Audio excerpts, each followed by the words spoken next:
Boom Shaka was Boom Shaka. I was the one that teaching them to rapping on the instrumentals there.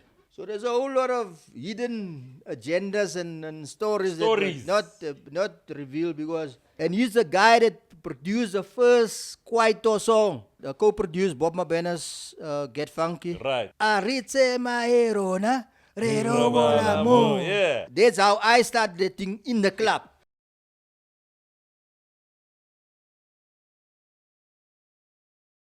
What's up? What's up? What's up? Once again, Namgelegile. It's me and my dog, Bruno. Yo. What's up, Wax? Shapunjani. Shawanjan, boy. Hi, good man. I see the hair's gone, bruh. Yeah, I love the look, bruh. I love the look, man. You look like a 16-year-old boy. Yeah, man. Here's the problem now. You look like a young boy now. Yeah, I like that because we can't all look old, man. Old, we right? can't You all would- look our age. Like you. Berlanza. We can't all look our age. But in any case, our show value is basically we're bringing out Hammer fossils. Yeah. We're bringing guys that you know, but you had forgotten. Yeah. And you remember how much you love these guys. You're like, oh, As this you guy- see the pictures, like, damn, this guy. Yeah. this is my favorite DJ. Oh. So yeah, I mean, And it's always in the comments where you pick it up, right? that's where you get it. Yeah. Then you realize people actually know the guys that come to the show. That's it. So my point was I don't want to look as old as the guys we bring to the show, even though I might be close to their age. I'm not getting rid of this anytime soon. But speaking of comments, guys, we still want your suggestions for the show, man.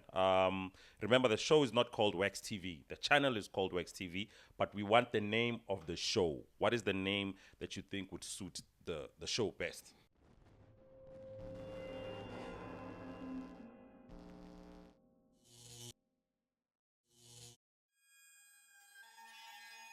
So super excited, right? I'm very excited. Right. I wish I was sitting there. And if I can keep touching you and see if It's really it's him. really him. Ladies and gentlemen, our guest today hails straight from the windy city of Gqebehra. That's Yeah. where he was born and raised, aka Port Elizabeth. Yeah. This guy, The windy the city. windy city, right? He is another living legend, man. His history spans way back, right? He's the museum. Yeah, I'm super excited to introduce. In fact, we are super excited much. to introduce to you DJ Master Jazzy Dee. Hey, how you doing? The level of excitement, man, I think you could see when you were walking into the studio that, wow, these guys are super excited. Yeah, Like, yeah. we I just- know I could see it was just amazing that Yeah. you get that acknowledgement and respect from people, Yeah. and as well as the love as well throughout these Yeah. years. Even our young producers, because No, I we've saw, got I saw. a young, They all aspiring excited. producers, that were super excited. They don't know you, but they were like, hey, we like Who's this this guy, guy? man. Yeah, you know what I'm saying? So, yeah, man, welcome to Wax TV. Well, to our channel. We're super excited to have you, man. Pleasure One thing, being yeah. here, man. Yeah. So obviously I know Brian now is gonna start, Yeah. giving you heavy questions.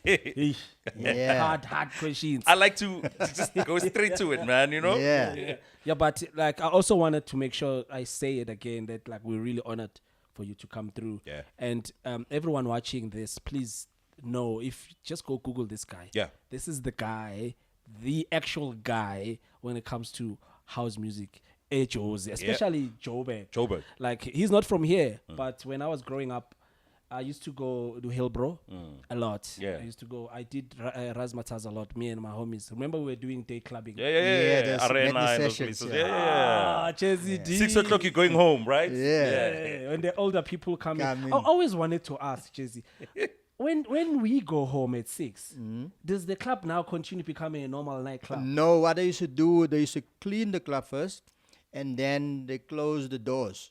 Back then, in the early 90s, Right. late 80s, what used to happen, it was a special thing for people from Ekasi, our people, Yeah. to come and hang in town. It's like a special trip for them.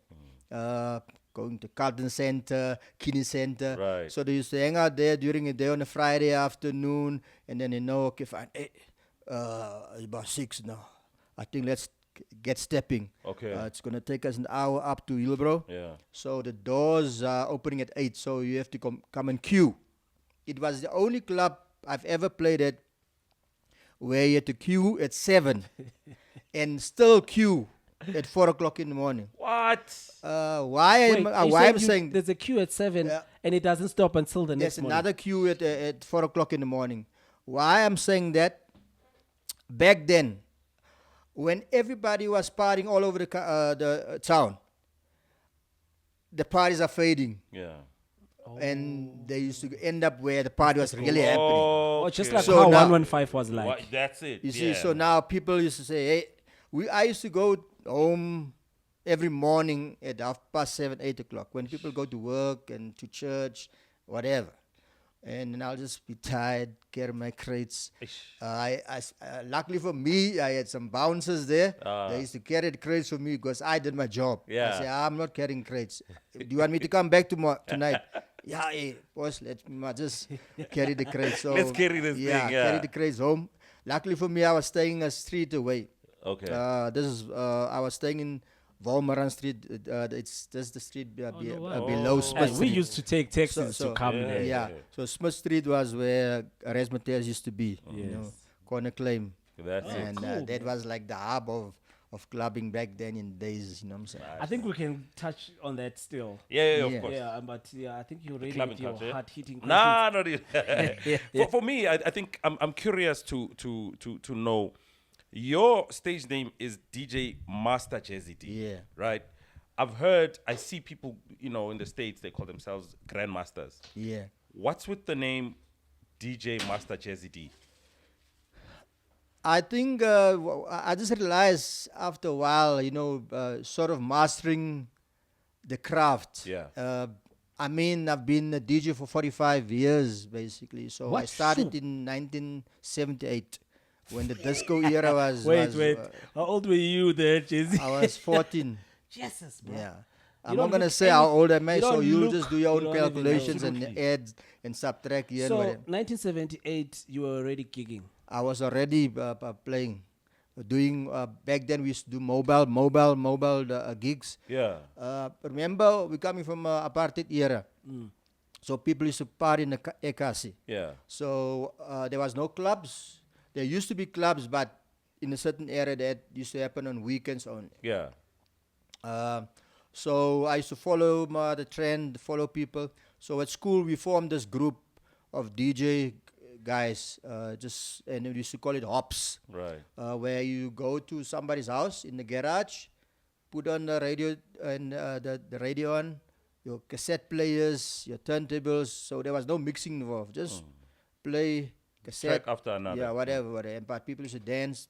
So it was my job always to make sure collecting music daily, weekly, go and record. It was like a tiring situation, but it was, exciting. Yeah. Just making sure that I could make people happy through my music. Yeah. Back then, when I never used to go and run for chicks, so my job was like making cassettes, Yeah. tapes, and making sure that people are gonna pay me that 2 rand, 5 rand, whatever. Focus on the money. Yeah, make sure that so I can go buy some new vinyls. Focus on back the then. money. So this is happening in PE, right? PE, yeah. So what are your actual names, your original names? My mom used to work for another a Greek guy called Dion Frank, and my mom said, "Okay, fine, I'm gonna call you Dion Frankie."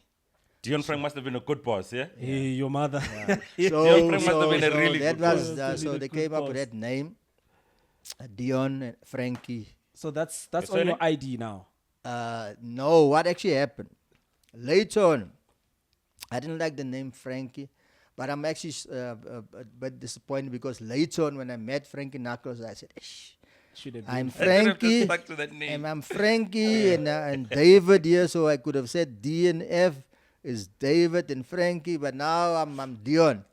What actually happened later on, there was this artist called Serge Ponsa from the 80s.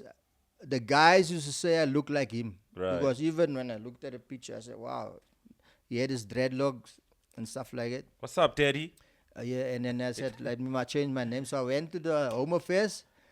I changed my names to Orlando Surge. Dion Orlando Surge. So I've got 3 names. My mom gave me 2. I scrapped the one name and named myself Dion Orlando Surge. Yeah. By force. What's your surname? Neufeld. Neufeld. Yeah. Okay. So this is the new. That's your original surname. Yeah, that's my original surname. Neufeld. Just the names I changed. Jazzy, we can call you Jazzy, right? Yeah. Okay. So, mommy is a singer. My mom was a singer in the choirs and in church groups and stuff like that. Right. And my uncle used to belong to a group called the Prooms back in the 70s. They were like these pop groups used to perform with alongside Jonathan Butler and John Smith and all these groups, So, and the Rockets and stuff like that. So they were a popular group in the area back then, from originally from East London. So yeah. Safe to say you come from a musical family, right? Especially for my mom's side, yeah. Yeah. So take me through a typical weekend at home when you were a young. What was it? Dion Frankie. Dion Frankie. A typical Yeah. weekend at home. Yeah, ish. There was Lots of always music. There was always music. My mom used to listen to some stuff, and my dad was sort of like Frank Sinatra, Elvis Presley, kind of. He was more on the rock soul side. Yeah. Yeah, and so I was caught in the middle, from this side to that side. So, but I found my own little, niche. How did that happen? I think because weekends, what used to happen, I used to be around about 10 years old. Yeah. For me, when I'm looking back or thinking back, it was a little bit scary. Imagine I'm traveling from a distance from Soweto to town alone. I have to take 2 buses. So my mom used to. Sorry, Jay. So just tell us exactly where, rather. So which area were you moving from to? I used to move from an area called Arcadia right to a place called North End. Port Elizabeth. Right. So what used to happen, my mom used to write down a list of things, fresh meat for the weekend, weekend, Sunday meals and stuff like that. So Saturday morning, into the bus, write the list, go there. Grocery shopping. Grocery shopping. And also, on your way back, can you please pick me this thing up at the vinyl shop there? This, a 7 single of this, and then a full album of this and whatever. Wow. And then I used to have my few 1 rand or 2 rands. So what I used to do, also add my list in there with the records. So when I get home, everything was fine. We're all happy. And then we start listening to some stuff. My mom listened to her stuff. And later I listened to my thing. I'm also excited. Yeah. I know. How much was a piece of vinyl back then? It was something like 99 cents, 70 cents, between 70 cents, 99 cents. 1 rand, 1 rand. When they were 99 cents. 1 rand 50. It was very cheap. I mean, we're talking about the 70s, 80s. So it was like, it's a different era where we come from. So I could buy. I remember clearly back then, there was this uncle used to come and visit at our house. They used to work a whole week. Yeah. And the salary was $30 for the whole week. 30 rands. 30 rand for the whole week. And they used to manufacture cars, assemble cars at Ford Motors back then in the 70s, into the 80s. Because that's where the plant was, right? Yeah. So Jeez. Port Elizabeth is a very rich town because all the factories we used to be, we had Firestone, Goodyear, Cadbury chocolates, Chevrolet Motors, Ford Motors, and a whole bunch of other places, So the records that you used to collect, do you still have those? The 99 cents ones. The 98 stuff there in archives, So some of the family members are holding on to these things locked up.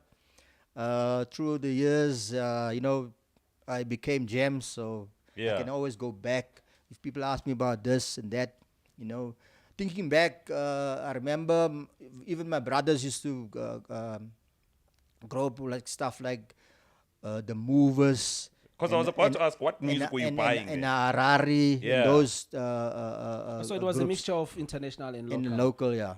Okay. Because you must understand that from my mother's side, there's also those Xhosa kind of influences and family members that got married into the colored vibes. So I remember, like, even at home, they call him Pondos. So in East London, I'm like, on you see these fair-looking people with green and blue eyes, but they speak fluent Xhosa, full on. So so I've got a bit of that coming from home. So color was never really a problem for me because I could go into township as a youngster. I remember back then we used to date and go stand underneath the lamppost there and whistle there. So the chick know at a certain time. Teach her the whistle, which one? There's the guy. The bird is around. So you know what I'm saying. So that's all to do with moving around as the DJ. Back in the days. Yeah. There's a rumor, Jazzy. Speaking of your music collection, through a mutual DJ friend of ours, Okay. that you are you've got the biggest vinyl collection in the country. One of the guys. I know you're going to be modest I know about it, right? I know DJ Chalk would obviously say no way. Yeah. You know, because he also thinks he has the best. Like the bigged. How big is your collection? Because I know you want to be modest about it. How big is it?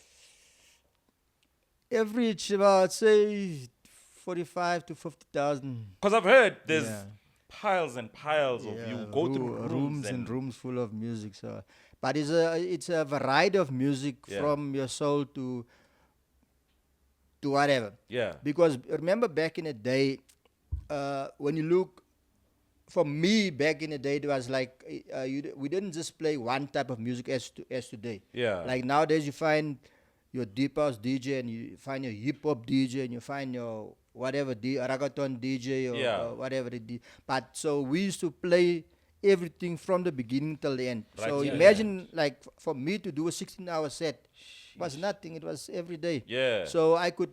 So what we used to do? 16-hour set. Yeah. So what used to happen? We used to open up the club while the people are coming in. Yeah. Play and just Barry White. Not really. There was like before that type of mood. Not really that. Those things were played sort of in late in the evening when you have to break it down. Yeah. Oh, so because you must understand, you build it up. So what we used to do, used to play sort of like a groove type of thing, a jazzy kind of a R&B-ish kind of a groove. Stuff that there's at swing. Yeah. From your Eugene Wild to your there were like Temptations, Whispers or whatever. Yeah. But there were like a lot of groove stuff, from the Sade, what I mean, they used to call it like a jazz type of groove. Yeah. So where people used to swing on the floor. Yeah. So that was what we used to play back then. As the people are coming on, so then you just get into set the mood. That's the first music you play. Set the mood, yeah. That was back then. And then later on, you just sort of... So what follows after that genre? You sort of just start maybe putting up maybe some newer stuff or more of a commercial stuff that they know already, and then just build it up. But as the years went on, we started playing at certain clubs where it was necessary for me to just play a lot of new stuff. Imagine I'm staying in the heart of Hillbrow. There's Hillbrow Records, Look and Listen, The Works, Rhythm Records. There's Koino, there's Mula Records, there's Megatracks, all this whatever. So my job was just being a DJ. I didn't have a 9-to-5 job going to clock in the morning and come. No. So if I was playing last night, go sleep, wake up, refresh, have breakfast. That's now it's fine. First thing, go check what's new. So what I used to do, I used to do mixtapes during the week So what age is this and what year? That's why we started doing mixtapes from late 70s, 80s, non-stop up to the 90s. You were already making mixtapes in the 70s. Yeah, yes. Sure. So you were compiling music into a cassette. Yeah, boy. That because you must understand that music was not freely available to the predominantly black people. Okay. Our people. So we had to make means in order to create that. Serve the demand for so the people can actually have access to the music. Because now the only time they could hear the music is on at the club on the weekends, and then say, "Hey, D, can you please, say, fine, come to the house." And my job was this after school, my record, stop, play, wire. Not even mixing. You literally just compiling a song. It finishes, you record the next one. That's how it used to go. How because much back then mixing was a different skill. Also, we didn't have all the facilities and the turntables back then. Remember, the Tactics 1200 only came out mid 80s. Okay. So we started with the Technic 1200s. That came out way back in 84, between 84 and 86 somewhere. This year. So that's the oldest turntable, club turntable. So, but we were playing with direct drive, bell driven turntables. They were like the Pioneers and you name it. So you're saying that what you're saying is that Pioneer also actually had cooler turntables before Technics. Sort of for the home theaters. Okay. Yeah. We used to love the Pioneer and the Technics thing, with buying cassettes. And then at least the quality of the recording was always quite crystal clear, nice quality. Yeah. There was not a lot of hiss on the. But this was on the hi-fi, obviously. The hi-fis, of course, yeah.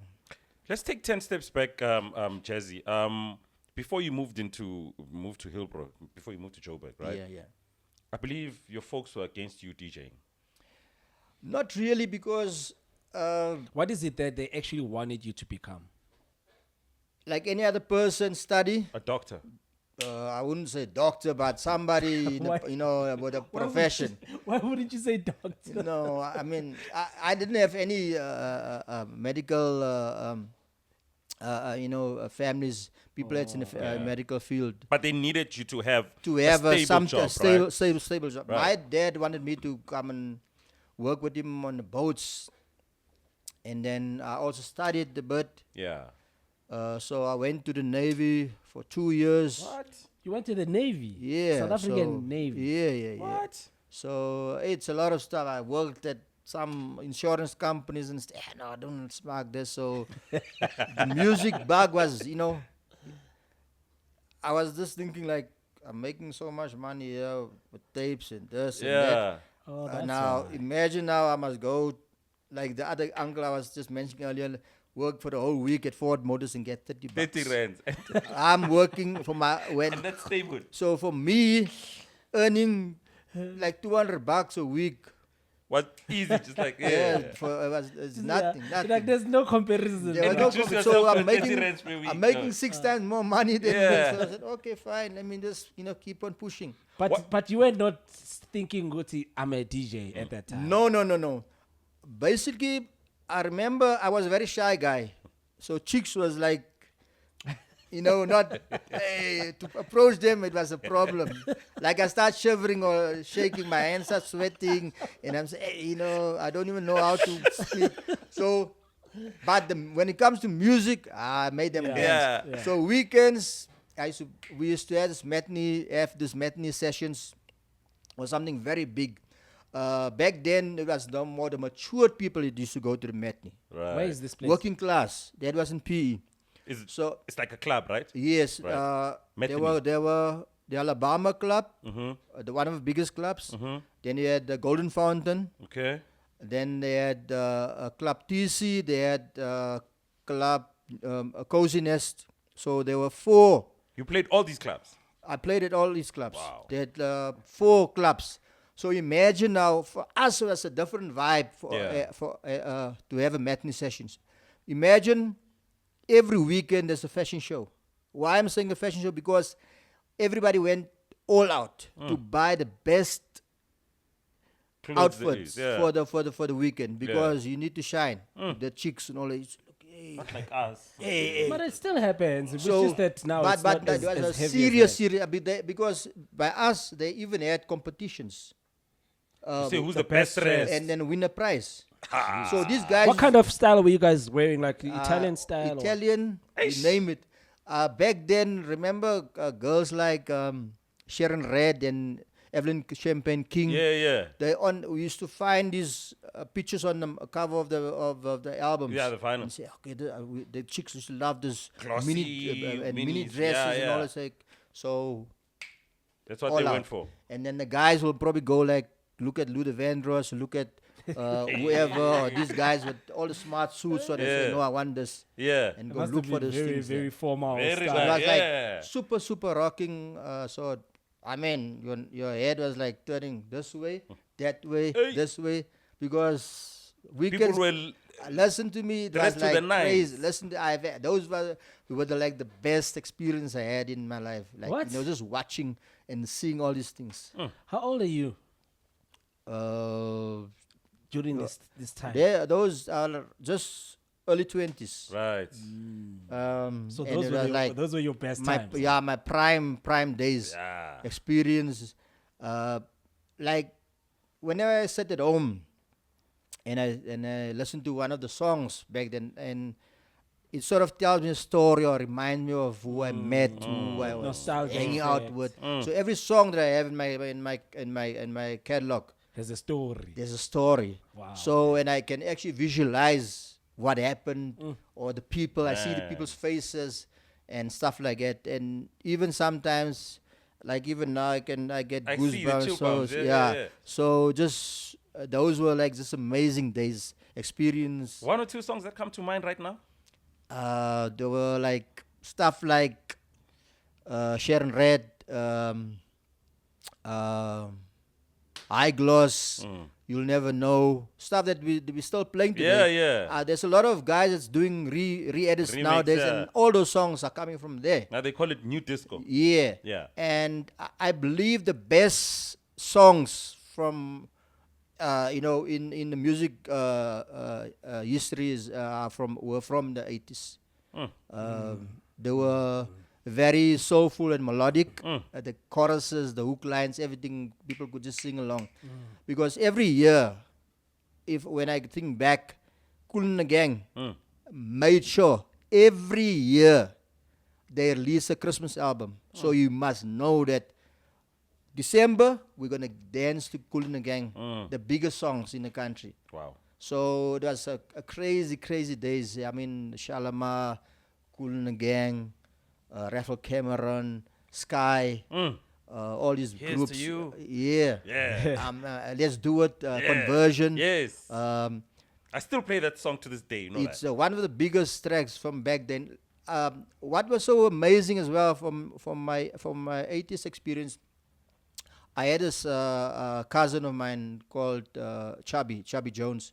Is his DJ name, and his name is Stanley. What he used to do back then, he was like the boss of bosses. Why I'm saying that? Because that guy could order these songs for this week. Next week you'll have remixes of the remixes of the remixes of the same songs next week. Because what used to happen Where back was he then? getting that from?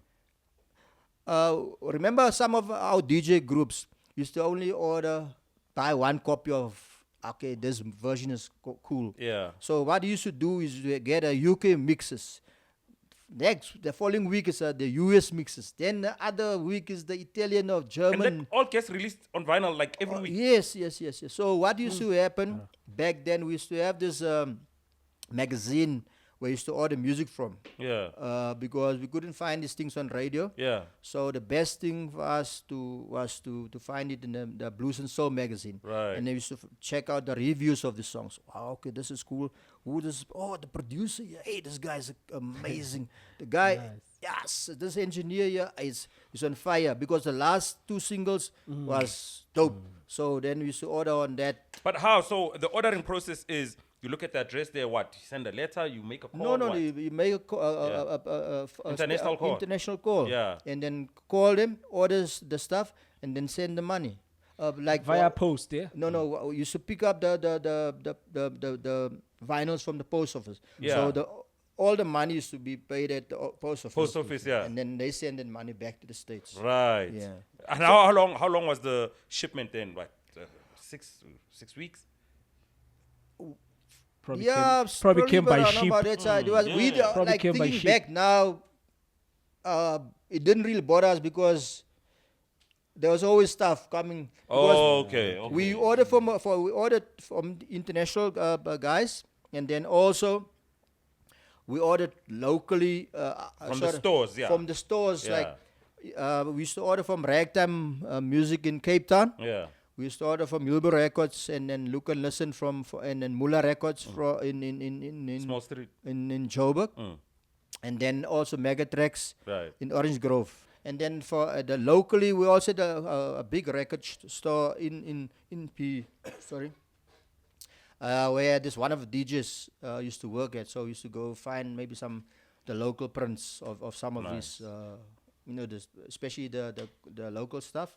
The bubblegum stuff back then, and then also the local presses of some of the international tracks. Okay. Because remember, we had our own record labels in the country. Yeah, like yeah. Back then, it was Steel Records. Yeah. The Polygram. Polygram, and all these guys. So But they were who owned those record labels?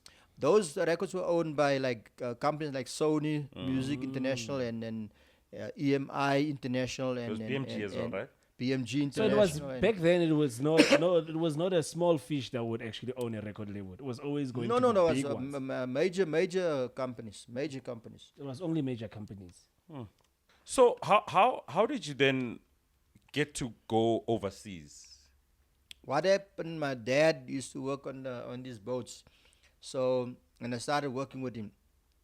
But before that, there was this uncle of mine that also used to work on boats. So what used to happen?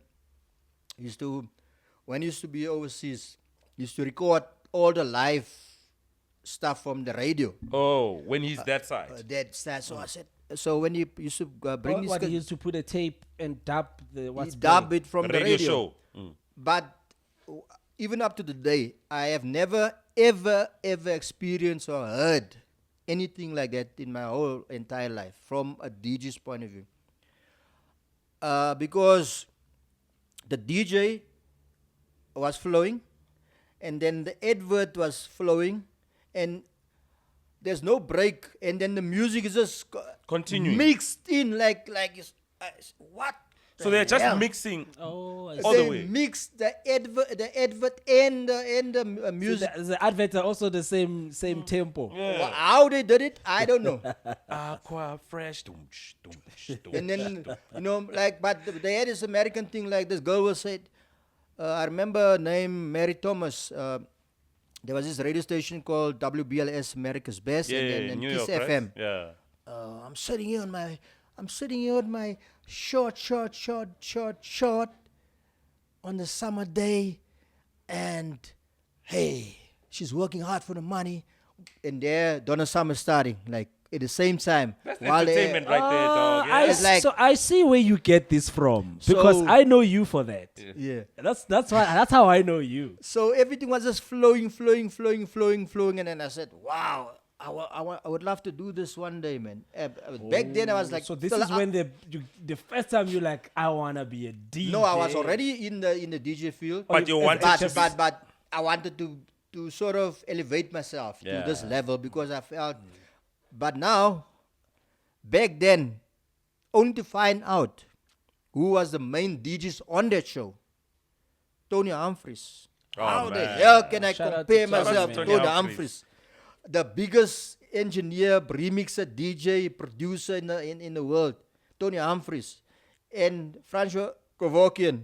Francois Francois K. K. Shout out to Francois Francois K. K, man. Listen to me, these guys were doing remixes in the 80s of all the biggest pop and R&B dance songs. So that inspired you to want to move Oh, I overseas. see. Okay. Yeah, just to for me to get a taste and experience this firsthand. Because what he heard He couldn't believe what he heard. Yeah. No, So it was wow, unbelievable. These guys were making magic. I said, for me, imagine a guy from a small town. the goosebumps. It was like, hey, man, it was just thinking back.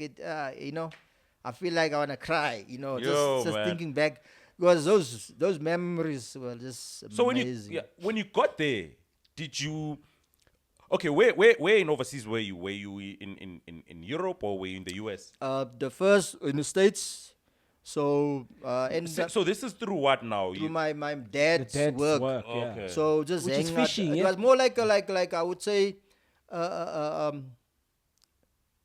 what they call is this backpacking type of thing, where you sort of just hustle Move your way, around, yeah. because there was nothing waiting for me there. Yeah. I only went there because I felt I wanted to experience this thing. 100% And then just backpacking. do yeah. a bit of job hunting here, work a bit here, casual jobs, make some money here, whatever. Because you must understand that back then the rand was very strong. Yeah. Because I think at that time the rand was stronger than the dollar. The dollar. So it was easy for us to compare the So you know. you had some ching with you, some money. Of course, I was working on the boats back Yeah, then. yeah. So Okay. imagine you're working on the boats and staying there. Everything is paid for you. Yeah. Your food, cosmetics, everything. So your money is luxuries. your money. Your money is your money. Yeah. So I So remember were back you then. buying music that time? Yeah, but we were buying music back then. So imagine my mom used to get my father's salary. Then he had a bonus, which I also used to get. So they had an arrangement, the bonus you get, and then the main paycheck I get. Okay. So my dad, when he's coming back on the following trip, there's still money left of the previous trip. Wow. So What a simple life. so it was like, for me, it was like, say, wow. So anyway, I pushed. And then, for sort of about half a year, 5 to 6 months, just hustling around, traveling up and down. And then I came back eventually, and then just pushed my DJ career. Had a bit of stuff, different stuff that I picked up from that side. Yeah. And then start pushing. You came with a shitload of vinyl, ne? A lot of stuff. So anyway, plus my tapes. Yeah. And I used to share with some friends of mine. I'm not sure if some of my friends still have some of those tapes, but I know they held on to those tapes. There's a friend of mine, Marlon Langford. We used to be in a group. Do you remember the DJ group? Oh, that we yeah. formed at school. So Yeah. back in the 80s. So yeah. Anyway, cutting a long story short. So then I start pushing. Then round about 81, 82. That's when I got my first actual residency at a club. Yeah. What used to happen? There was this a friend of mine. He's late now. Bless his soul. Colin Pillay. So he was a tall guy playing at this club called Indian the guy, sort of Indian colored mixed Rest in kind of peace, guy. Colin Pillay, man. man. Anyway, so he used to be the DJ there at this club, and this club used to get a lot of people from Cape Town on weekends and all the sexy, This is in PE again, PE, right? yeah. Right. So he approached me, say, because he heard that I got all the top rocking stuff. Yeah. Hey man, don't you want to come and Liven the place up. come and play with me on weekends, man? So I say, okay, fine. How are we gonna do it? No, this way, that way, whatever. Anyway, so I said, okay, fine. He had a car, came to pick me up every Friday, come through to his house, and then come pick up his stuff, Then I sit there meeting his wife and his kids back then. His wife's name was Hazel, and can't remember the kids now, but anyway. Then we off to the club. Get to the club, set up the stuff, Are these while now- the people are coming Are in. these on vinyls, yeah? On vinyl, strictly vinyl back then.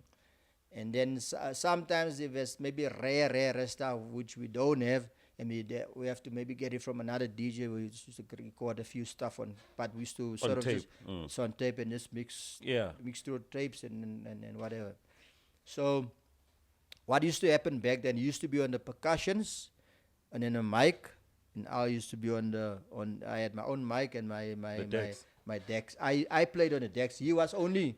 This thing was happening back then, dog. So he was on the percussion set in front and with a mic, because back then for us, people that coming from the Cape region, we were very verbal on the mic. Yeah. Like vibing. You time to get up, get down, do your thing, do it right. All the ladies in the house, make some noise. No, this is what I was. This is what I was saying. No, this is what I was saying when I say I know him for that. Yeah. So what was happening on that tape that they got him from overseas? Right. That's what that guy was doing. Yeah. Then they took it and ran with it. Right? So yeah, so that happened. Sorry. So when you guys are both performing, who's on the mic? Both of us. them. I'm just lining up the songs, and now he's busy on the percussions there, going crazy. People are rocking. The dance is, the dance floor is rocking. It's rocking. lit. It's like the chicks are swinging and swaying and, stepping on the floor there. Like, wow. And then we had all these lights around the dance floor. So it was like, it's almost like when you look at, have you seen those Soul Train music shows? Yes, where they dance and there's that's what used to be, the dance floor used to be like. That's nice. So it was like party time. That's entertainment, man. Party time on the weekends, crazy, and then Saturday again the same thing, and carrying on. But now, look, you're making a big name for yourself in PE. Why move to Joburg? I used to love traveling back then anyway. So travel to Durban, hang out for a month, and then go back home, and then again. So I used to have this interaction with other DJs and stuff like. Right. Anyway, what used to happen? Another friend of mine. He was friends with another Greek guy. Yeah. Remember back in the 80s and 90s, all the club owners back in Hillbrow were Greek. Remember Bradley said that. Yeah, Bradley said the all same the thing. owners were Greeks. Yeah. So they used to own all the big name clubs and lounges and stuff Yeah, that, restaurants, Italian coffee shops here and there. Yeah. So we got a call. Say, guys, are you interested? There's a new club opening. Right. And these guys are looking for some DJs. Yeah. We didn't even have time to think at a space of a few days, so like 1 week. And you had to make a call. So it was me, my cousin, right, and and my stepbrother. Right. The three of us. Up to Joburg. On the So plane. they were DJs as well. Yeah, all three DJs. Yeah, because that other guy, what's his name? Your cousin? Chubby Jones. Yeah. Jones. He had all the best stuff. He's the guy with the best. He Right. had the Okay, best stuff. okay. We had stuff, but like, The weekly but thing. also we had our jams as well. But like, he had extra stuff. You know what I'm Yeah. saying? So Moved up to Joburg. move up to Joburg. Got here first week. What year What is club this? is this? And what age? Already late 20s. It was around about 1988. And what club was this? It's a club called Club Dances Where was it? in Hillbrow. It was a cinema before, Right. but it was under a different name back then. So you guys became resident DJs there. We became resident DJs there.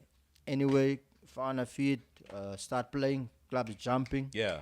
Now there's also other bigger clubs around that's already established, yeah. and they are fire. You remember I'm any- talking any about names? Thunderdome. Yeah. Thunderdome back then. There was Pink Cadillac. There was Harlem Shuffle. There was what is the other club called? Florian. There were Plum Crazy. There were This is all in Hillbrow, in the and vicinity. Hillbrow vicinity moving to your Joburg. sort of Bree Street area. Right. Then it was like I remember the club Countdown was opened by the late Boogie Harry. Yes. He was one of the first DJs at Metro FM back then. Yeah. You know what I'm Rest in saying? peace, man. Yeah, to Boogie. Boogie. So that was like the in places, and there were a lot of other clubs as well, where there were live bands. Okay. For some reason back then, I think everybody those days that used to do clubbing had the best experience. Why I'm saying that? Because they were experiencing live entertainment plus DJs at the same time. Without like nowadays, you get a band when it's a special occasion. occasion. Back then, It was a standard. Standard thing. Imagine, Hillbrow was for me experiencing back then.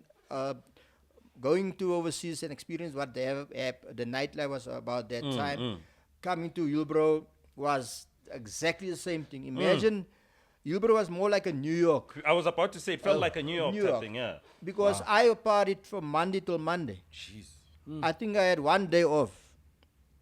But even on an off day, I went to hunting because For music. and chicks. So now the fear is gone. I'm like, you know what? Yeah, I'm gonna end this. I'm still undercover, but I know, like, I mean, we are vampires at night, moving around. We can go from this club to that club.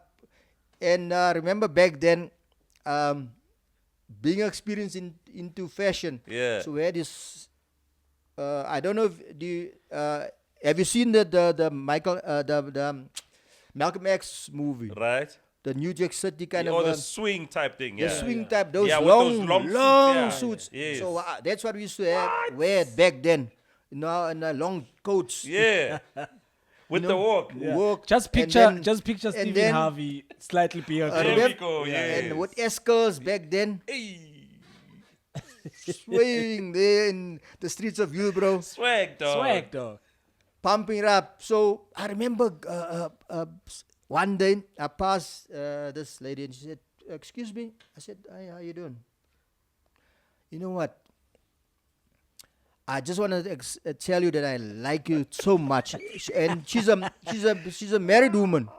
She said, "This is my husband, but you have the style Yo. that In front of the husband. yeah, like." But you have the style that you know, whenever you dress. So she had been noticing you. Noticing me for some reason. I'm not paying attention to this thing. I'm just like myself, up and down in the streets, moving, all well dressed, you know. And I'm thinking, wow, I'm the man. I'm the man. But now, how was that experience? I mean, this is in the heart of apartheid, right? This is in the 80s. Yeah. How was that?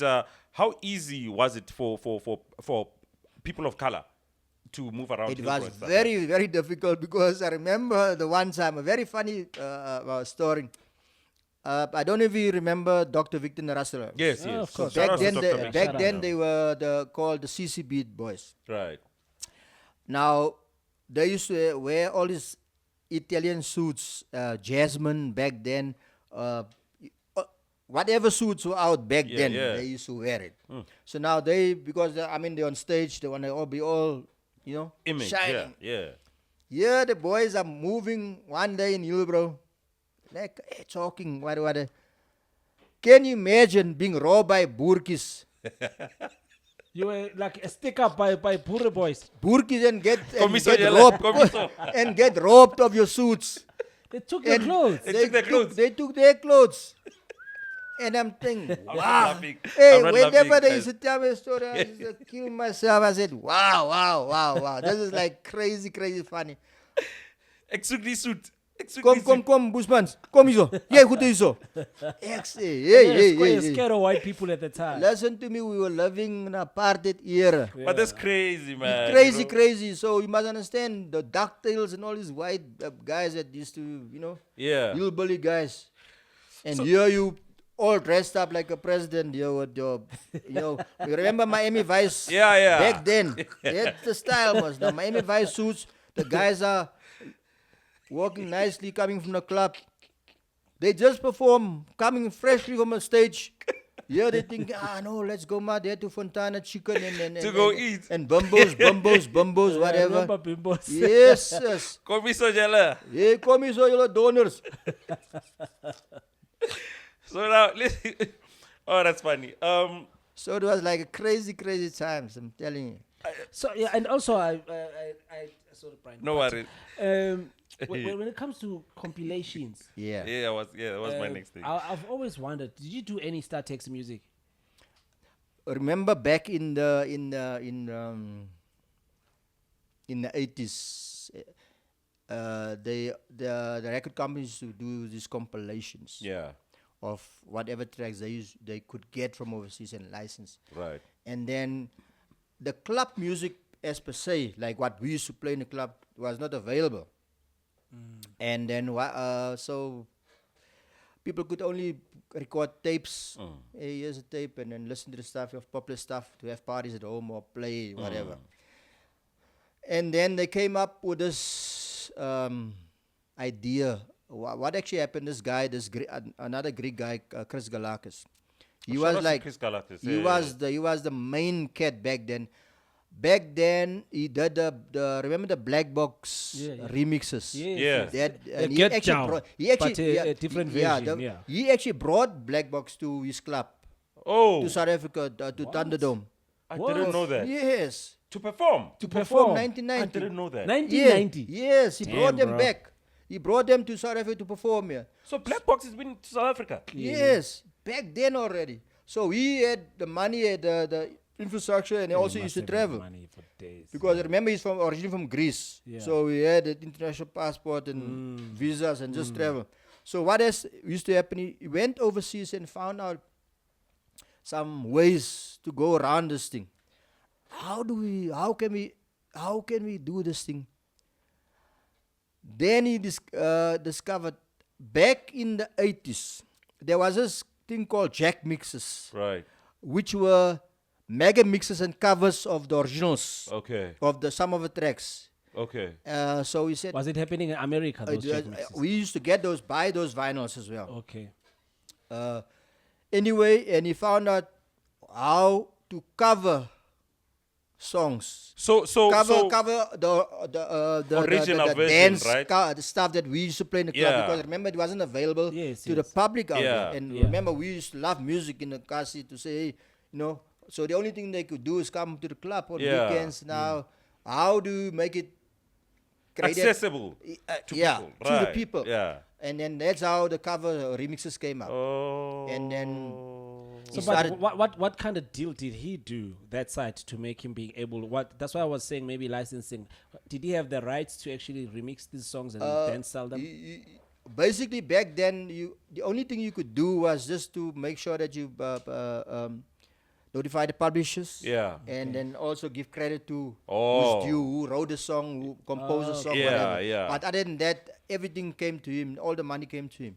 So he saw, hey, this is big money. And that's how he became the king of cover. No wonder why we were hearing a lot of songs and you were like, I know there's an original. Then he was the guy. Back then, the R&B or this club mega mixes, he used to do those. So he used to re-record them and then release them on tape, whatever. On tapes back then, because and some were on vinyl. Right. Remember, he had Ricardo, one of the best singers in South Africa. The biggest R&B singer. I love you. He had Syndicate Sisters. They were the pop group back then. He had guys like Dr. Victor. They were performing. They were working for him back then.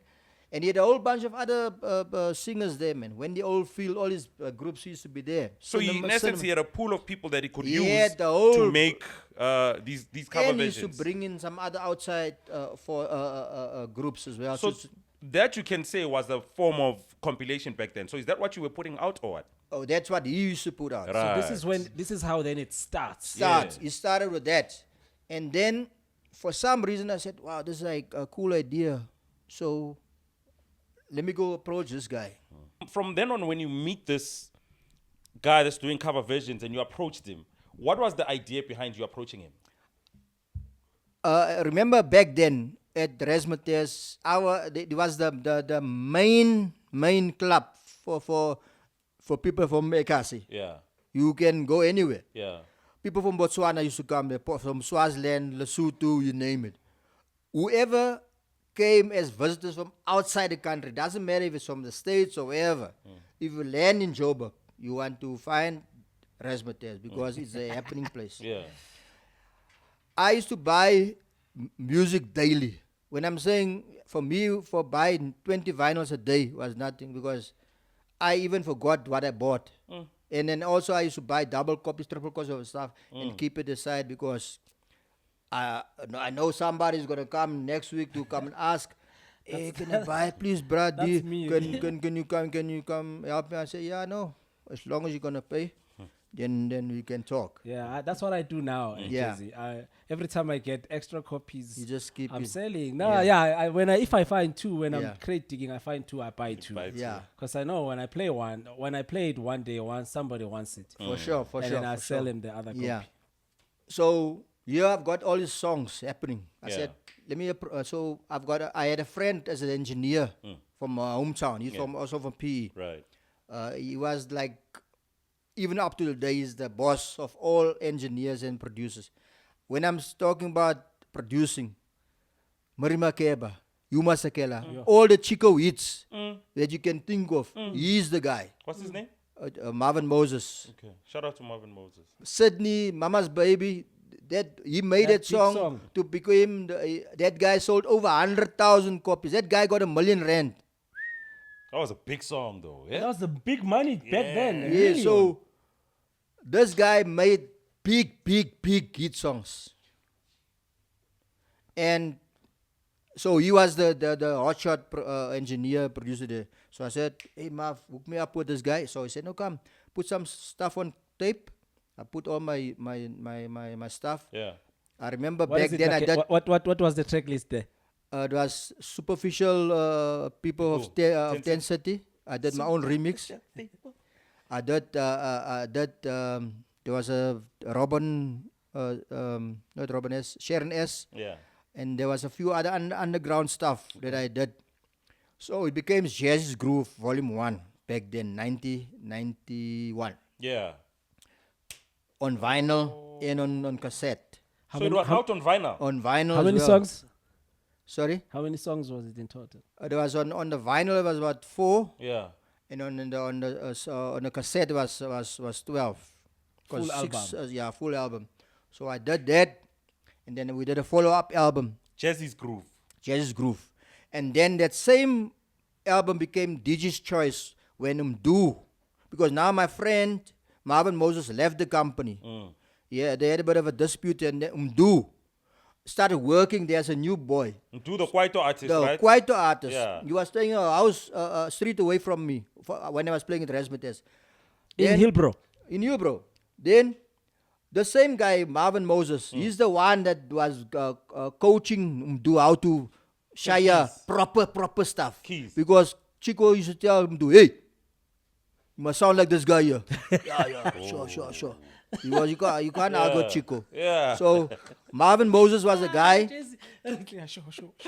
So Marvin was the guy that the boss. Yeah. So even Umdu's sound was, out of all the Kwaito guys, if you listen to the sound, Yeah. you'll hear the qualities on also higher, Yeah. higher You see than the- any other Kwaito. There was Remember never you a see problem. these- The quality was higher. Yeah. Yeah, was proper. Yeah. So because Yeah. this guy, Marvin Moses, he's the international. You know that song that's tipa. Yeah. Why you for me? Yeah. Why Everything for is me? like solid. Yeah. solid. So he's the guy. And he's the guy that produced the first Kwaito song in South Africa with Lund Lamkize. Yeah. Manla Speaker was playing. Yeah. That Vibe Squad Yes, was the yes. first Kwaito project. That's in not yeah. Oh yeah. Oh, Vibe Squad. Wow. Yeah. Vibe Squad, yeah. Do you wanna get that? No. Get it, or we'll cut. Okay. Just maybe put it on silence. Yes, so Vibe Squad was the first one. Yeah. Was, the Vibe Squad was the focus. There was no other Kwaito. That was 1990. 1991. One. Yeah. Right. Yeah. So Vibe Squad was the first Kwaito project. Like there was not even, they didn't even have a name. They were just messing around in the studio. I remember I even have that song. There was a song called Lonely on there. Lonely. No. Not that Okay. lonely. There's a like that song is Manda's favorite song. Yeah. Even the production on that song, Who's because he gives Speaker? props to this guy. Hey, that guy Marvin. Hey, bro, that guy is dangerous. Is he still alive?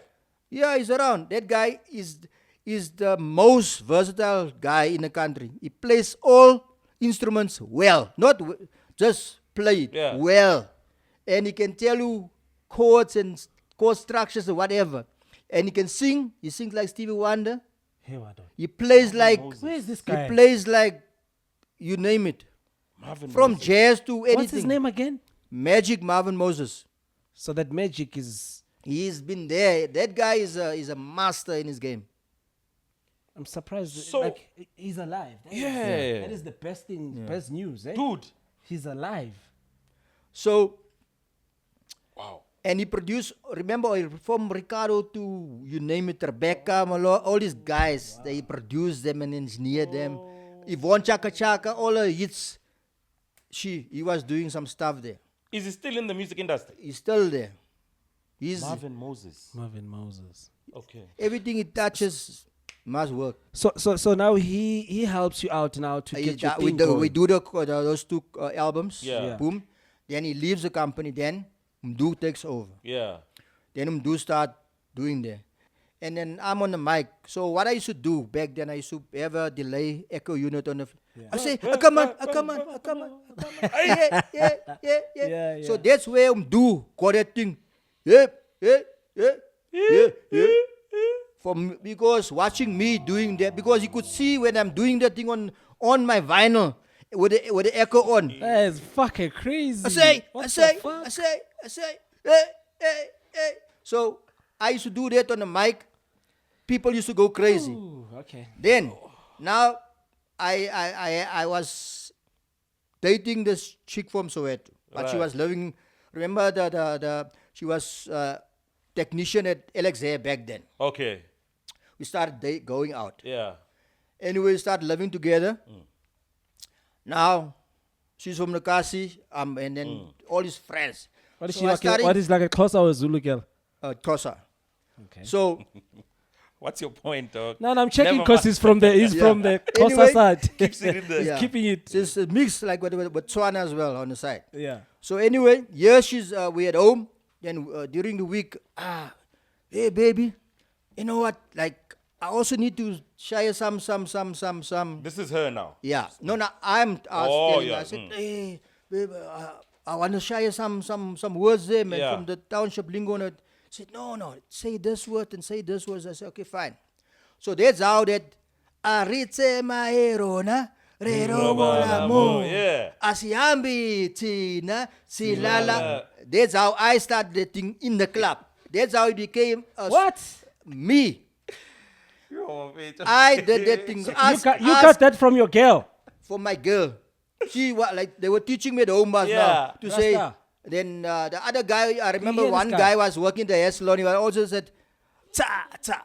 I said, how do you say if people want to dance? Say, cha, cha, cha, cha. So those became my household Yeah, like your. slogans. Everybody knew, there was a guy there. I'm a colored guy there saying these things there. There's the guy So Arita might originated from Razzmatazz. from Razzmatazz. And it's 100% if you were to trademark it. Yeah. It It's is yours. For mine. So everybody in South Africa who's been saying Arita Mairuna, You'd have been getting Ringoba," paid. in the bro. musical vibe. It's Imagine for mine. Vinolia Mashiko on Gem L.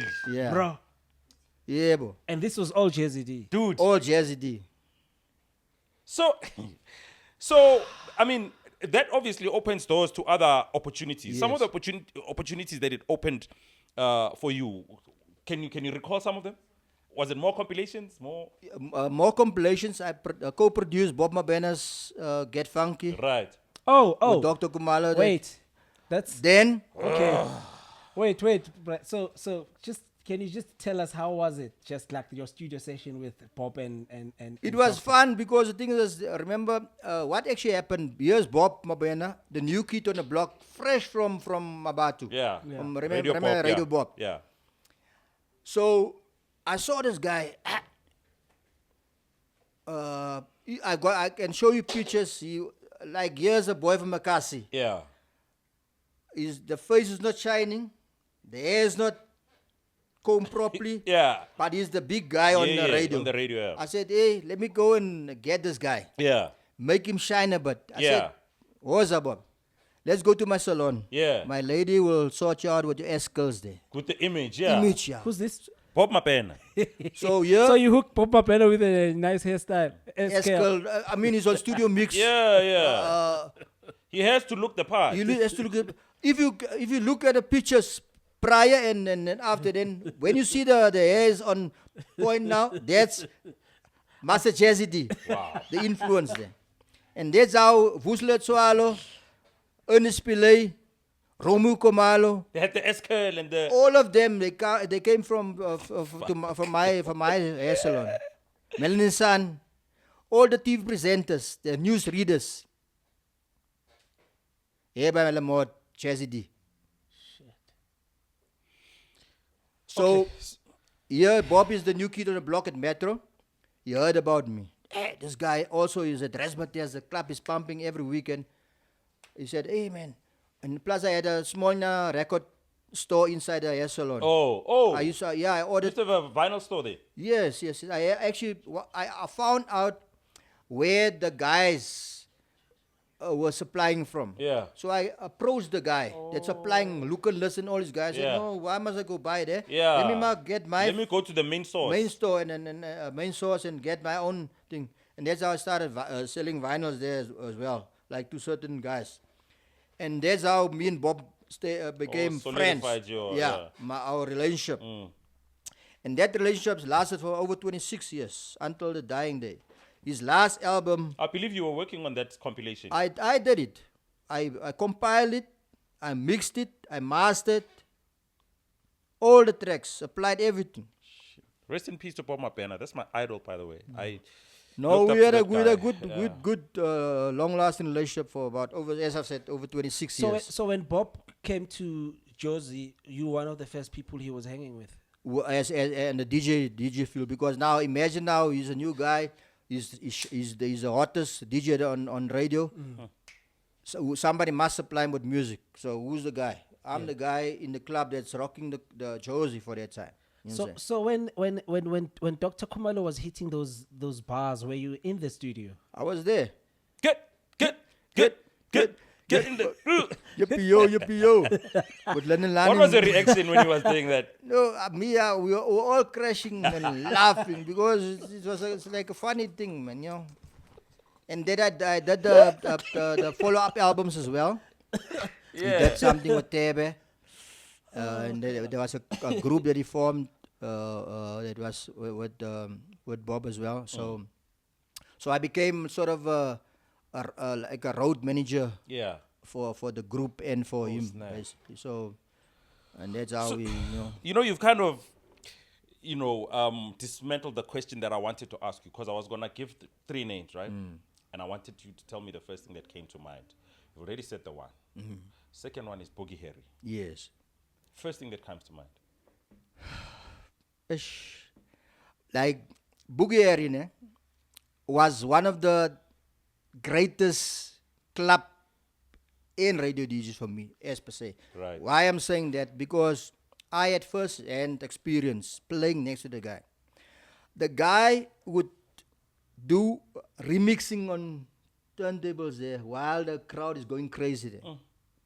So you'll have 2 copies of the same record, maybe play the dub and the vocal, and mix and match it up, and then people are going mal there on the floor. What and vision then is this? Now next week, they're coming. Hey Brian, Jazzy, can you play the remix of Gqebehra there? We can't lose face That now. was We say, soft talk. so now I can't lose face. I said, you know what? I've got the other remix here. That other remix I left at home. I don't have it with me. Yes, But I this can one. play the other mix. Is it okay? Yeah. But I want that one. I want that one. So Gqebehra used to be that guy. He do that guy used to be on fire. His music So selection, you 100% look up to this guy. 100%. Then the other guy that I really looked up, I actually named my son after him. It's a guy called James St. James. He was an American guy. James St. James. Yeah. Okay. He is the first, imagine in the heart of South Africa, apartheid era in the 80s. Here is the first black guy playing in the Afrikaner club. Cool. Where people speak fluent Afrikaans in Pretoria. In the heart of Pretoria. The first black DJ. And he rocked the crowd. Hey, Baba. that guy was actually a professional dancer. So he was moving with a dance group. So all white Afrikaans English dance group, and he's the only black guy in the group. So now imagine being the hottest DJ, dance on in the DJ box, making styles for the whole club of 1,500 people to do that style while you. So they follow your moves. That's what he used to do. He's the first DJ to win a car in a DJ competition in South Africa. Yes. What competition is this? James St. James. Yeah. He won a car. He won a car. He couldn't drive. That day, it was a joke. Listen to me. Here's Christos next to him. By the way, he's the guy that taught Christos how to mix. Oh, to mix? Yes. Oh. So Christos was 100% taught by that guy. That guy, Christos was a resident DJ at Jacqueline's, and that guy became the resident top DJ after winning the competition at Jacqueline's. Yeah, he won the car that night. Imagine driving the car in one gear until you get home. Yay! Baba, it was a big joke and a submission and a half. I don't know what happened to the car. I never asked. Maybe with our next visit, I'll be able to. He's still around. He's in the States, yeah. Oh, he's in the States. Yeah. So I named my son James. JJ. Oh, JJ. That was his name, JJ. Oh, St. yeah. Yeah. Okay. How old your son? He's now 29 now. Okay. And he's also a DJ. Oh, he's a From DJ. Soweto, yeah. Oh. Yeah. Oh yeah. What's his DJ name? Dutch Crew. He's in the crew called Dutch Crew. Yeah. Let's check him What out. music does he play? Or is He plays this deep tech stuff, man. So Oh, okay. he's heavy in the Is he on vinyl? on vinyl and CD. I mean, need to check him out, yeah. We're gonna check him out. Yeah. Hey, Duck. and what he's is it? also What's the crew? producing a bit of his own stuff. So yeah. What's the name of the group? Duck. What? Dutch Crew. Yeah. Dutch Crew. Hey, Dutch Crew, please holler at us, man. Yeah, man. Reach out to us. Say we wanna see who you We are. wanna see who you are. So yeah, that's now the son to the lady that taught me that. Oh, Aritza Aritza Mai, Mai, yes. Oh, When wow. I- Hey, Dutch Crew, hit us up because you guys, you brought us, the lady that brought you into this life, brought us that best slogan. Hit us up, man. Yeah, man. Yeah. But so, Jazzy, you were gigging a lot in Joburg, right? Yeah. So there's a whole argument that goes where, the argument is house music started in Pretoria, but am I correct in saying that the narrative sort of changes slightly because you guys were playing house music this side? I started playing house music. I remember we moved from the disco era and the funk era into house. Yeah. In the mid 80s. Right. When the first DJ Underground labels came out, I'm talking about Mr. Fingers, Mystery of House, Frankie Knuckles, Little Louis, French Kish, Rocky, No Way Out, The Legend. There were numerous names, man, that was underground labels that where it started from the mid 85, 86. That's where the dance house music started in the States, and that's how we got those vinyls this side. Okay. So back then, some of the stuff was very dark, and even if you listen to it now, it's got a techie feel because some of the stuff is from Detroit and also from Chicago. So, but we source out those things like there are groups like Raise, Let the Music Move You, Caught You Cheating, stuff that you probably know. But Move Your Body, Marshall Jefferson. That was one of the biggest anthems. So that's where the house music started, basically. So that thing of people saying house music started, wherever some branded DJ now claim that he started house, it never happened like it. It started in mid 80s. So it's an American genre, basically. It does house music. There was no deep house or tech house. It was just house, underground stuff. Because underground thing, they played in the stuff in the basement. So what Brian is alluding to, I think maybe is when it comes to here in South Africa. Yeah. Ukuthi exactly where were the origins of house music? Who was playing, or maybe it was a universal thing? It's a universal thing for me because you must understand, music in Cape Town was rocking. There was another guy, he also let his soul rest in peace. For me, that guy could mix. He could mix soul music, jazz music, into whatever genre falling up. He starts from mixing from the soul up until the club finishes flawlessly. And start to finish. On start to beat. without- Everything on beat, yeah. on beat. And to do that in the 80s, remember we living in a world now where everything is quantized in the studio. Yeah. Now those days everything no was unquantized quantization and it at was all. playing live. You can play any vinyl now. The thing will sway Yes, fast, slow. yes. Now if you can mix those type of songs flawlessly, then you're a master. And I'd call that guy a master. What's his name? His name was Dr. Boogie. Dr. Boogie. Yeah, Andre Pierce. So now, He's from Cape Town originally. my next question, which is your favorite question, was going to be your five top DJs, right? And I think I've gotten three. Yeah. Boogie Harry, James St. James. Who's this guy now? that Dr. you mentioned? Boogie, Dr. Andre Boogie. Pierce. The last two?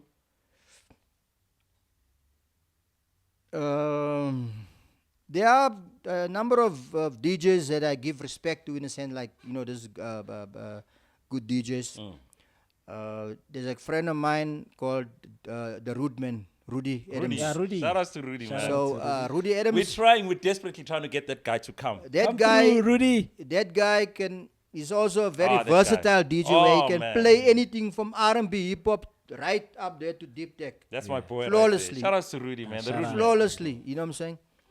So yeah, and then of course I'll give Christos some props as a brother and a DJ, because for me he started way back when we started. But even though I'm a bit older than him, but he's one of those guys that kept the movement alive. And let's be honest, technically, there's no fucking with DJ Christos, guys. That guy he knows when to stop the echo effect. He knows when to start. He There's no studies fucking every DJ part. Christos, guys. What I like of him, he knows his sequencing, Yeah. Tells the track story. selection. Oh, Yeah. man. Everything is on point. So for DJ to have that, Shout outs to DJ So, Christos. so No, what so- are what are your early moments with Christos when you guys were still new in the game or still like trying it out? When he still had the ponytail. Yeah. back then, like remember, you came from a techno side. Yeah. Because in the early days he played techno, more the trances, stuff, yeah. harder stuff, and then later on working at Megatrax back then, he became more familiar with the more deeper, smoother stuff. The blacker side. Yes, side of yes. music, So yeah. there was another guy called Brian. He's late now. He's from Ettriceville. Yes. So Brian used to invite him there to his place, and then because those guys were also buying a lot of vinyl. Yeah. And then hanging out in the Kasi there. So and that's how Chris sort of got into integrated into the black market, and then he basically got stuck there. And then It's like they say, Once it goes once black. you can't go back. You know what I'm okay, saying? so this guy, he's the one that introduced him into the black market, basically. bringing yeah, him a into number the of hood. there's a number of guys, but like that guy, he was one of the guys. Played a pivotal role. What's yeah. his name Yeah. again? Brian. Brian. Brian. And hey, Brian. Yeah. And do you have any stories when it comes to Chris Metcalf? Chris Metcalf. Wow, I used to be. You must understand, there was always Pretoria and there was Jersey. So they had their. There's my question now. They had Answer. their little thing in Pretoria, but now none of them played in town. Yeah. Most of them are in Ekasi. Okay. So for us, being DJs in town, Yeah. was a different situation, Right, experience. yeah. You experience different vibes, different types of backgrounds, different people, different energies. Yeah, yeah. I would say so. it's like there was no comparison. You can't compare somebody playing in the Kasi and somebody playing in town. Yeah. I don't know if any of you all remember the song Stompa Stompa Stompa. I was the first DJ to play the song and also made it popular in South Africa. There in Razzmatazz. Where you get the song from? I got it from record store. But it was a very funny Yeah, but is that the store called? It's called Records? no, it's What's not it that. called? I don't want to divulge it because some people. The shop is called Record Store. No. I don't want to say the name because I know there's still people looking for the song and I don't want them to go to YouTube and go look for it because I know they won't even find it. Yeah. I'll just say it's a very popular DJ for Italian DJ that made that song. So are you saying now the ones that we have Was the the cover. versions, is the covers? version. How it cover version came about. Oh my God. There was always this, Tambai was one of those tracks. Eh? yeah, Tambai. the same Greek guy. The same Greek guy. The same Greek guy. He's the one that did that version. Oh yes, With because I once heard the original and then the ones I heard afterwards. Yeah. Dr. Victor did the original. Oh, it's Dr. Victor. Yeah, bro. the guy made the dance version. The cover version. And it's still relevant after 30 years. Tamai. You know people gonna dance when that The song original plays. guy, the original artist of that song is actually Norman Cook from the UK. The way that cover version came about, there was this guy, Ian Segola, may his soul rest in peace. He was a very good buddy of mine. Now he teamed up with Oskido. Now Oskido, he doesn't really fancy me that much, even though he tolerates me just because of circumstances. Like, you know, hey, you can't now act funny in front of other people. So he's, hey, D, are you right, my brother? Are you, brother? Are you rocking? Yeah, nah, sharp. Sure. So you he guys didn't have want, that. So it's that kind of relationship. It's Yeah. nothing more than that. nothing more than that. So what actually happened? I don't know why it became like that because of the fact, I don't know, it's because I was rocking Razzmatazz and they were just floating around Hillbrow. But this is probably one of the facts. Didn't he end up getting to play in at Razzmatazz? He played there a few times. The one night I remember he played there. Oskido used to love Zamalek. So yeah, the beer. the black label there. He's coming there. So some of the bouncers were from Zim, so they were friends. So he came to ask the bouncers came to ask, hey, Oskido wants to play. I said, how can he come play? The party's jumping here. The crowd is, you know what I'm saying? If I let somebody else play now, that means It'll kill the momentum. you see. I said, no, not now, but whatever. So we went to the owner. Then the owner came. I said, whatever you want to play, let him play. He plays. Imagine now we are playing up-tempo sound. Yeah. The crowd is jumping. The bigger songs, people are screaming. He comes, plays mid-tempo. And then he talks in between, whatever, half drunk. He bumps over the Zamalek, the light box blows up. Oh, the beer spills onto the. Yes. The owner says, I'm going to pay for it. I said, hey, me? I said, I said, I didn't want to play because the crowd is jumping now. I'm busy in my set now. You were the one that forced him to play. You will pay for it because I didn't ask him to blow that thing. Am I the one? I said, never.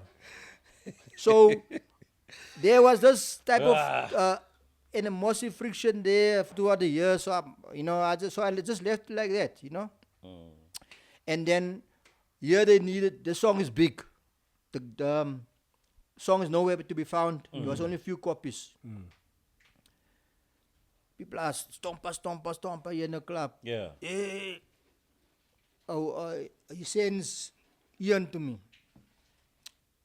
Ask that guy to borrow us the vinyl. So Ian came and said, hey, my brother, man, you know what? I want to do the cover version of this thing, man. I want to sample this thing, record this thing. I said, no problem. Yeah, just bring the vinyl back. I need to use it, in the club. No, I'll bring it back tomorrow. So he brought it back the following day. So that's how the cover version. Oh, so you gave them the... So it's the Oskido, vinyl. it's Oskido and who now who worked on that cover? Ian Segola. And Ian Segola. Mm. That's how the big jam thing Yeah. started. The cover version started. Okay. So all these other cover versions that became famous, I think it was Mix Masters. Yeah. Yeah, it was. There was also a different company that started doing that. Right. I had some friends that was working at some of these record labels. Yeah. So did Manny you Watson and all these guys. did you also continue making your own covers at that time? Back then, I stopped, and I was looking at other things, and then later on I started compilations, through the companies. Okay. I joined Gallo Records, so I did the House Slammers range that became House very Slammers, popular. yeah. So got stuff like Miss Jones, Yeah. Where I Wanna Be Niobe, and all these things. So I had all the best stuff, and then I think I released about close to 20 albums throughout the years. What year was your first compilation? 2000. Okay. Oh. That was like the the actual compilation. Yeah. Was that House Slammers? Yes, Okay. yes. So people started following me on that. Those things after 20 odd years is still very popular.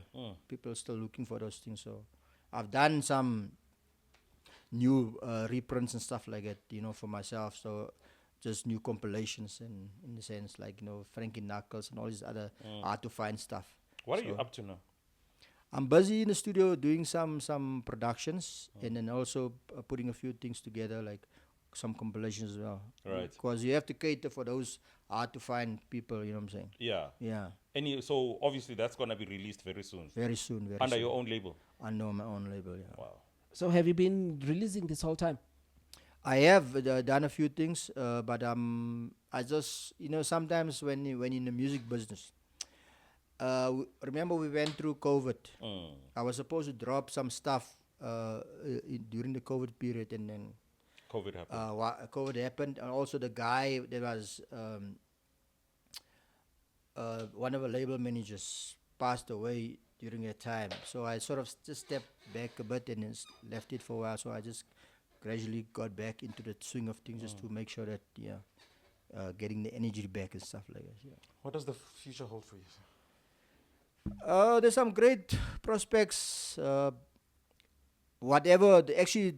back to that, whatever we are doing now, sharing some light on my DJ career, I'm actually doing a collective project which was in works for the past 2-3 years now, for me and Christos. Yeah. Where we're gonna actually do the history of house, not the house per se, but the history of dance culture. Yeah. Where me and him will tell a different story of how people saw the dance culture from his perspective and mine combined.